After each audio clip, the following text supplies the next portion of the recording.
chicken roast beef. I got 2¼ kilo joint of beef on offer in a supermarket this week. This will do this meal. I'm going to turn it into a bolognese, chilli and a beef curry during the week. We also have a Swede, some Calvelon Nero, which is a type of cabbage. It's really high in iron. A couple of leeks, 3 carrots, parsnip, 3 onions already peeled and chopped in half. I've got some spout flour. This will be used for the gravy to thicken it. Some gravy browning. Now this strictly isn't clean because it's got 1E number in and a little bit of glucose syrup, but it is cleaner than any gravy granules you can get on the market. And then salt and pepper. So first off, I'm just going to dice the onions, nice long strips. These are going to go in the bottom of the pan that the beef will sit on. This will keep the beef moist and it will give it more flavour. And it will also increase the flavour of the gravy when we get around to making that. So like I said, just roughly chop them, don't worry about being specific about size. Get your tray, just pop them in and just lay them across the bottom. Now to this I'm going to add a bit of freshly boiled water. Again, just give it a bit of moisture and it will stop the onions from burning. Really not very much at all, look, just a couple of splashes.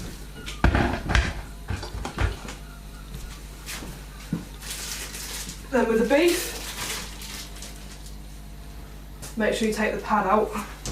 You don't really want to be cooking with that.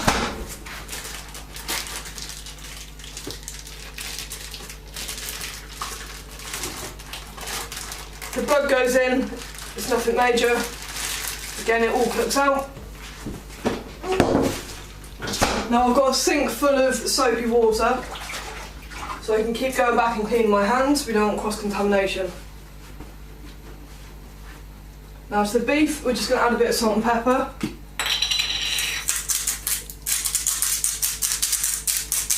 Again, not a great deal, but just enough to give it flavour, and it also helps seal the beef and make the top go nice and crispy.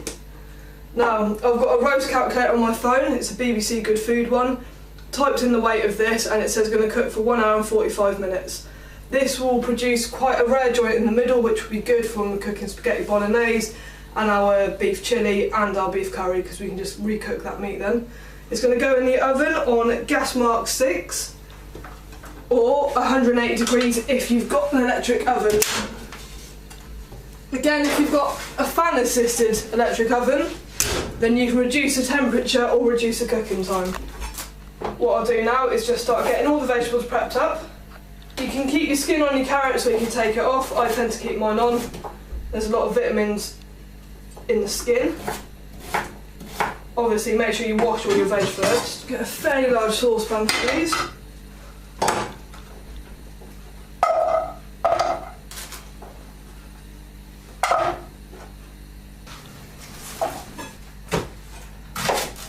To the pan of the carrots I'm going to add the leeks.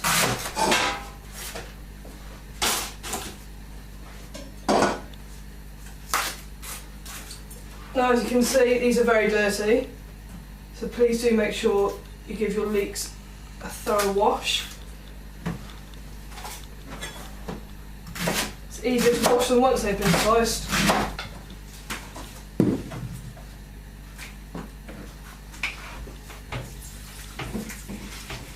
Run them under cold water, get your hands in there, just move it around, get all the dirt off.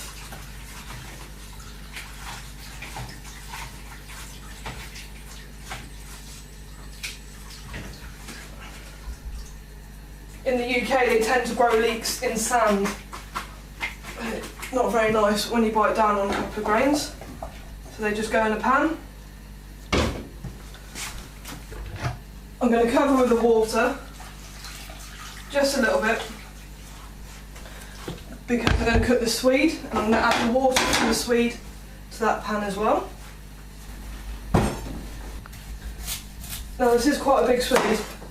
This will feed 3 of us a nice large portion. So if you're cooking for more than you, that will easily do 6 people.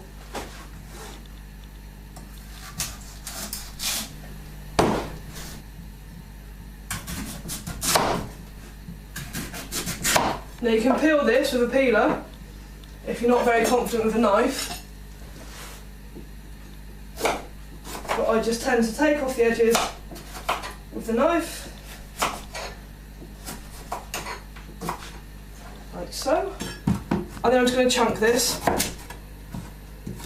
These need to be quite even sized chunks so that the cooking happens at pretty much the same time. So they're all quite uniform size. They don't have to be perfect and exact.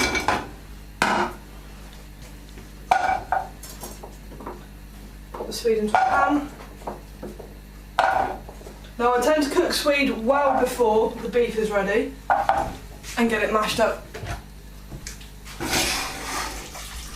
This is because I can then use the water from the swede to cook the rest of the vegetables in, which is why I only put a little bit of water in the pan with the carrots and the leek. So now I've got to leave that to come up to the boil, and then once it's come up to the boil it'll take about 20 minutes to cook. Once it's cooked, just stick a knife in there and see if the knife goes through easily, then it's cooked. And then all we need to do is drain it, so I'll show you that when we get to it. Now 40 minutes before your beef comes out of the oven, you want to start thinking about your parsnips. I'm going to cook our parsnip in coconut oil. I picked this up for £2.80 from a little Indian shop on the high street. If you live in London you can get it in most Tesco's. I know a lot of people do struggle to find coconut oil that's at a reasonable price. You don't have to go to Holland and Barrett and pay 10 quid, you can get it cheaper. So just a teaspoon of coconut oil. I'll pop this in the oven to melt just while we prep up the parsnip. Again, if you want to, you can peel your parsnip. I don't tend to because I like eating the skin. Now these need to be in even chunks as well.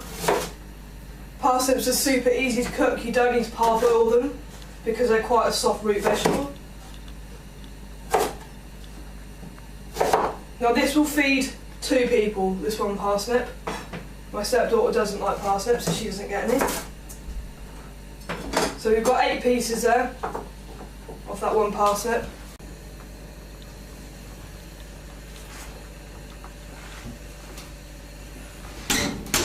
As you can see, it's practically already melted out.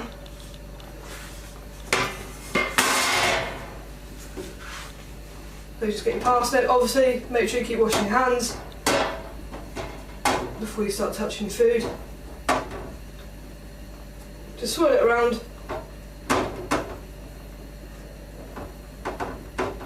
And if you're doing roast potatoes for your kids, they can go on this tray as well. Roast potatoes are really nice in coconut oil. They're lovely and crispy.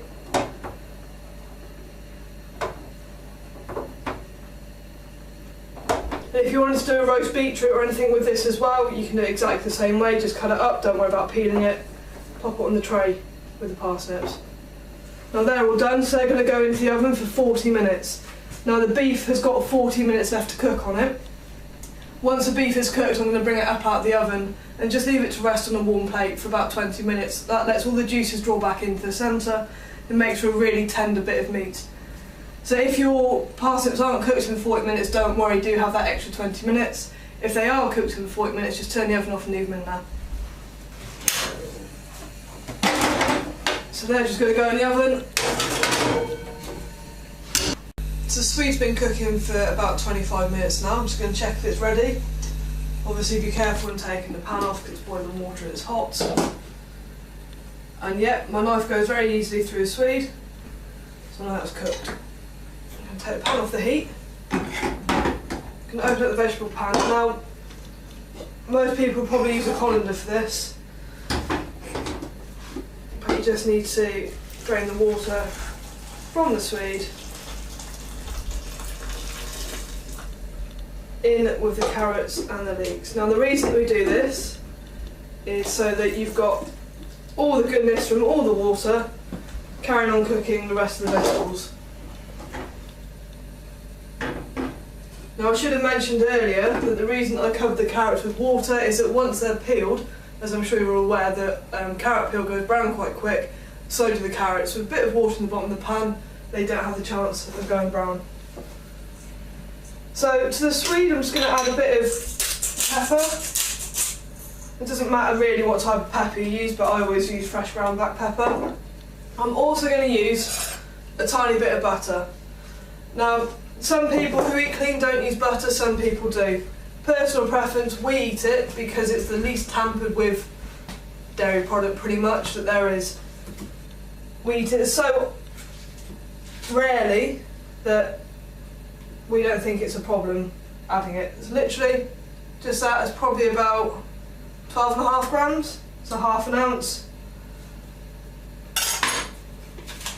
Into the pan. Masher, any type that you've got, it doesn't matter.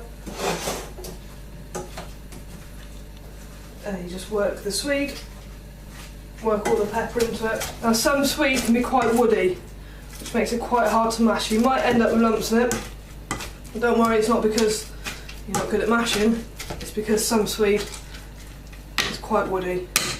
And once the Swede mashed, all you need to do then is put the lid back on, just leave it, no heat, the pan will keep it warm, as with the hot Swede.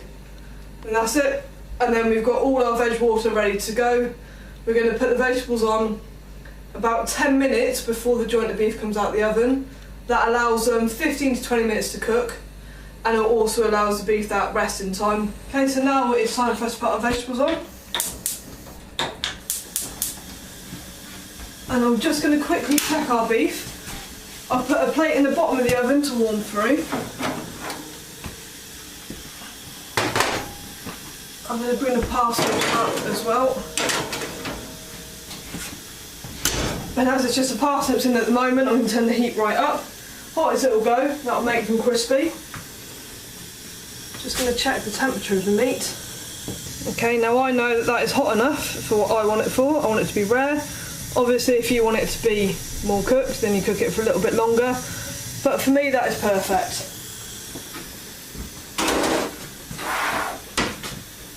And now that the parsnips are in and the heat's up, I don't have to worry about the heat turning it down in case the beef goes back in. But should you need to put your beef back in, make sure you do turn it back down to gas mark 5.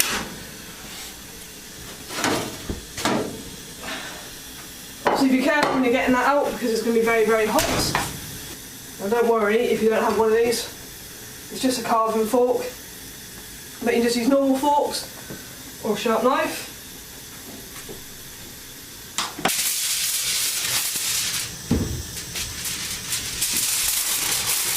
And cover it with tin foil, this will keep the heat there. And by resting the joint, we're allowing all the juices that have been drawn to the surface to go back into the joint. We've also got all these onions. Now you can either leave the onions in the juice, or you can put the onions into tin foil. We tend to eat our onions, but if you don't want to, then use them for the gravy and just drain the gravy off afterwards. Once the vegetables have come up to the boil, just turn them down and cook them for 15 to 20 minutes, depending how you like them cooked. So al dente, I'd say 15 minutes. For soggy, I'd say 20 minutes or more. Okay, so vegetables have got 10 minutes left to cook, so I'm just going to roughly slice this up. I've already cut off the stalky ends, as you can see in here. This is probably slightly more than what 3 people need, but I am doing a portion for my puppy. So if you're wondering why there is so much, that's why. This really doesn't need very long, you can steam it. You can also turn it into a crispy seaweed type thing. Just cover it in a little bit of oil and a little bit of salt and stick it in the oven at 180 degrees for about 30 minutes.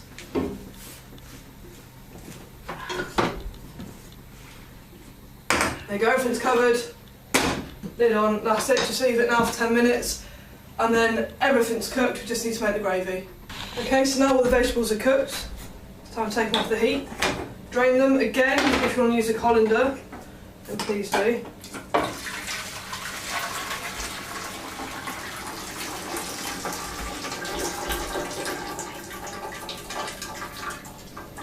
Now this will make quite a lot of gravy. So if you're planning on making a cottage pie or something with your leftover beef, then you can also use the gravy from this. It'll probably keep for about 3 days.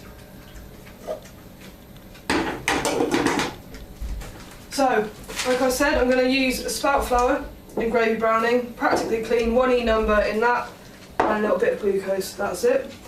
So to make the spout flour paste, you just need a bit of cold water, probably about 150ml, not a huge amount. So for that amount of water, I'm going to take a guess at about 8 heaped spoons of spout flour. I know that sounds like a lot, but remember you're not having massive portions of gravy. If your gravy is too thick, you can thin it down with boiling water. And if it's too thin, then you can always make up more of this paste. Just get your spoon in, give it a stir.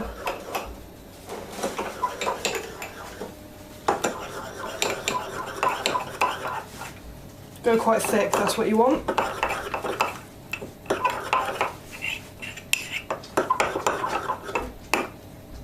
It's almost like a paste in itself. Add that to the water, like so. Don't worry if it ends up lumpy, you can always sieve your gravy off. To bring it up to the boil slowly. Now remember, this is hot water straight from your veg. Now can you see how that flour's changed the colour of the water? Doesn't look very appetising. This is the reason that I bring in my gravy browning. Just a tiny amount, and it completely transforms the colour. As you can see, there are a few lumps in that. I probably should have stirred it for a bit longer.